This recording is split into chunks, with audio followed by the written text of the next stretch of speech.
दोस्तों आज के वीडियो में हम बात करेंगे कि अडेनियम के पौधे से अच्छी ग्रोथ और ज़्यादा फूल लेने के लिए किन फर्टिलाइज़र्स का हमें इस्तेमाल करना है। क्योंकि दोस्तों मार्च का महीना अडेनियम के पौधे की अच्छी ग्रोथ और फ्लावरिंग का महीना होता है। इस टाइम पर अगर पौधे को अच्छे से खाद दे दी जाती है तो फिर पूरी गर्मी पौधे पर काफ़ी अच्छी फ्लावरिंग होती रहती है।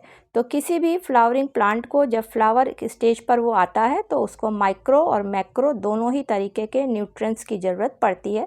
तो जिन फर्टिलाइज़र्स को आज मैं आप लोगों के साथ में वीडियो में शेयर करने जा रही हूँ, इन फर्टिलाइज़र्स में ये दोनों ही चीज़ें पाई जाती हैं, जिसका इस्तेमाल कर आप अपने पौधे से अच्छी फ्लावरिंग ले सकते हैं। नमस्कार दोस्तों, आप सभी का अपने चैनल पर एक बार फिर से स्वागत है। तो चलिए दोस्तों वीडियो की शुरुआत करती हूँ।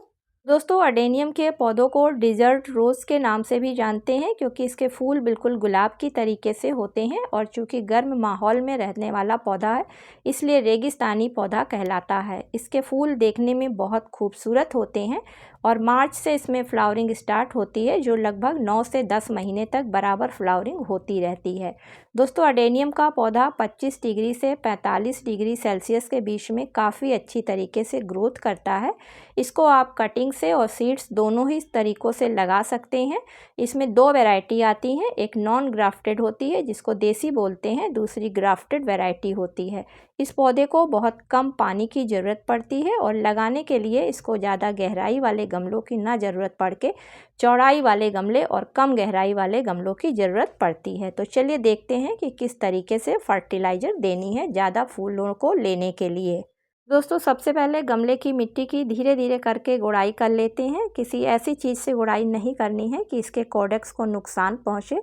जब हम गुड़ाई करेंगे तो एक साथ हमें कई फ़ायदे देखने को मिलेंगे। पहला फ़ायदा मिलेगा कि पौधे की मिट्टी काफ़ी लूज हो जाएगी और जो मिट्टी के एयर पॉकेट होते हैं वो सभी खुल जाएंगे, जिसकी वजह से पौधे की जो मेन रूट तक है वहाँ तक ऑक्सीजन अच्छी तरीके से जाने लगेगी और जब हम फर्टिलाइज़र को देंगे तो उसका सीधा असर मेन जड़ तक पहुँचेगा और पौधा अपनी ग्रोथ को तेज़ी से स्टार्ट कर सकेगा। तो बचाते हुए धीरे धीरे आप अपने गमले की मिट्टी की अच्छी तरीके से गुड़ाई कर लें। किसी भी तरीके का कोई खरपतवार हो तो उसको भी बाहर हटा दें।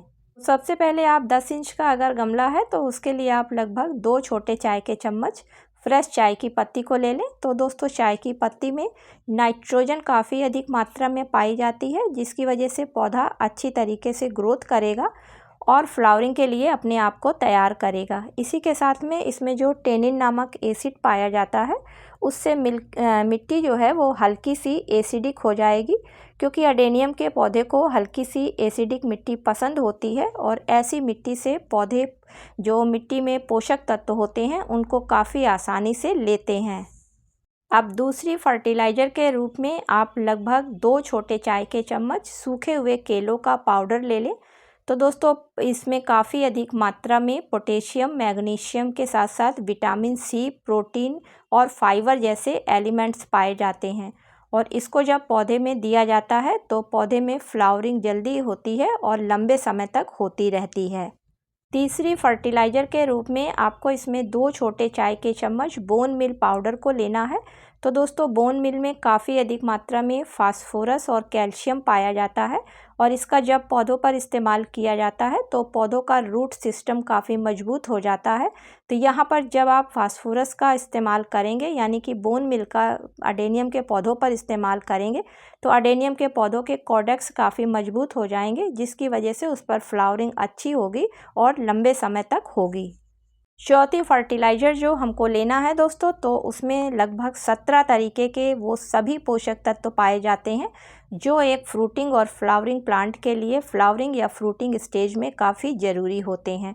तो यहाँ पर मैं सीवीड ग्रेन्यूल्स के दानों का इस्तेमाल करने जा रही हूँ। तो ये लिक्विड में भी आती हैं और सॉलिड में भी आती है। तो एक छोटा चाय का चम्मच इसी में मैं सीवीड ग्रेन्यूल्स के दानों को ले लेती हूँ।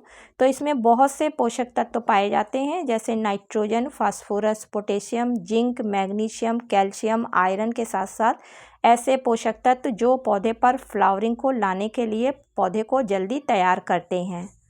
सभी चीज़ों को आप आपस में मिला लीजिए और मिलाने के बाद में जो आपने गमले की मिट्टी की गुड़ाई करी है उसमें गमले की मिट्टी के चारों तरफ धीरे धीरे करके डालकर अच्छे से मिट्टी से कवर कर दें। इसके बाद ऊपर से हल्की सी वाटरिंग कर दें और पौधे को उठाकर आप पूरी तरीके से धूप वाली जगह पे रख दें। तो दोस्तों इस फर्टिलाइज़र का आपको महीने में एक बार सिर्फ इस्तेमाल करना है और रिजल्ट के रूप में आप देखेंगे कि आपके पौधे में अगर ग्रोथ नहीं हो रही है, कलियां नहीं बन रही हैं, तो वो दोनों ही इन फर्टिलाइज़र्स को देने से काम स्टार्ट हो जाएंगे। उम्मीद करती हूँ कि आज का वीडियो आप लोगों को पसंद आया होगा। अगर दोस्तों पसंद आया हो तो इसे लाइक और शेयर करें। मिलती हूँ किसी अगले वीडियो में किसी नई जानकारी के साथ में। तब तक के लिए दोस्तों हैप्पी गार्डनिंग।